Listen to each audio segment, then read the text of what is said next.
కల్వకుర్తి పట్టణంలోని drunk and drive లో పట్టుబడ్డ 5 మందిని కోర్టులో ప్రొడ్యూస్ చేయడం జరుగుతుందని, ప్రతి ఒక్కరు కూడా పెండింగ్ లో ఉన్న ఛాలెంజ్ క్లియర్ చేసుకోవాలని, వాహనాలు నడిపే వారు హెల్మెట్ తప్పనిసరిగా ధరించాలని, ఇన్సూరెన్స్ ఆర్సీ పేపర్ ఖచ్చితంగా ఉండాలన్నారు. ఎస్ఐ మాధవిరెడ్డి, పోలీస్ సిబ్బంది తదితరులు పాల్గొన్నారు.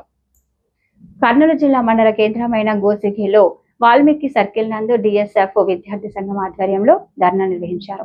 ఈ కార్యక్రమాన్ని ఉద్దేశించి డిఎస్ఎఫ్ జిల్లా అధ్యక్షుడు ధనాపురం ఉదయ్ వినోద్ మాట్లాడుతూ, కోసిగి మండలంలో విద్యారంగ సమస్యల పరిష్కరించాలని, అలాగే హాస్టల్లో నెలకొన్న సమస్యలు కూడా పరిష్కరించాలని, కోసిగి ప్రాంతంలో అదనంగా హాస్టల్ ఏర్పాటు చేయాలని, అలాగే డిగ్రీ కళాశాల ఏర్పాటు చేయాలన్నారు. వెనుకబడినటువంటి ఈ ప్రాంతంలో గురుకుల పాఠశాలకు, అలాగే కేజీపీవీ పాఠశాలకు ఏర్పాటు చేయాలని డిఎస్ఎఫ్ విద్యార్థి సంఘంగా డిమాండ్ చేస్తున్నామన్నారు. విద్యార్థుల హక్కులను హరించే జీవోను తక్షణమే రద్దు చేయాలని, ప్రభుత్వ ఉత్తర్వులు ప్రజాస్వామ్య విరుద్ధమేనని తక్షణమే ఇచ్చినటువంటి సర్క్యులర్ ను వెనక్కి తీసుకోవాలని రాష్ట్ర ప్రభుత్వానికి డిమాండ్ చేశారు. ఈ కార్యక్రమంలో ప్రభుత్వ పాఠశాలలో ఉన్నటువంటి విద్యార్థులు పాల్గొన్నారు.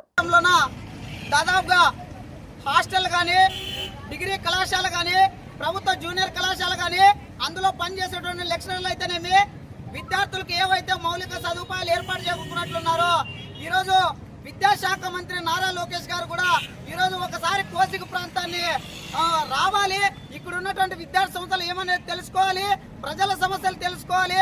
అనేక సమస్యలు ఈరోజు కోసిగి ప్రాంతం, ఈరోజు రాయలసీమ పశ్చిమ ప్రాంతం వెనుకబడి ఉంది.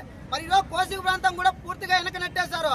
ఇక్కడ ఉన్నటువంటి జూనియర్ కాలేజీలు అయితేనేమి, డిగ్రీ కాలేజీలు అయితేనేమి, ఈరోజు కేజీబీవి కానీ గురుకుల పాఠశాలలు అదనంగా ఏర్పాటు చేసి ఇక్కడ ఉన్నటువంటి విద్యార్థులకు న్యాయం చేసే విధంగా విద్యాశాఖ అధికారులు చూడాలని మేము డిఎస్ఎఫ్ విద్యార్థి సంఘంగా విన్నవిస్తాం. కూడా ఇక్కడ విద్యార్థులంతా ఏకం చేసుకుని ప్రత్యేకంగా విద్యారంగ సమస్యల్లోన పరిష్కరించాలనేసి ఈరోజు డిఎస్ఎఫ్ విద్యార్థి సంఘంగా మేము డిమాండ్ చేస్తా ఉన్నాం. నా పేరు ఉదయ్ కుమార్, డిఎస్ఎఫ్ జిల్లా అధ్యక్షుడు.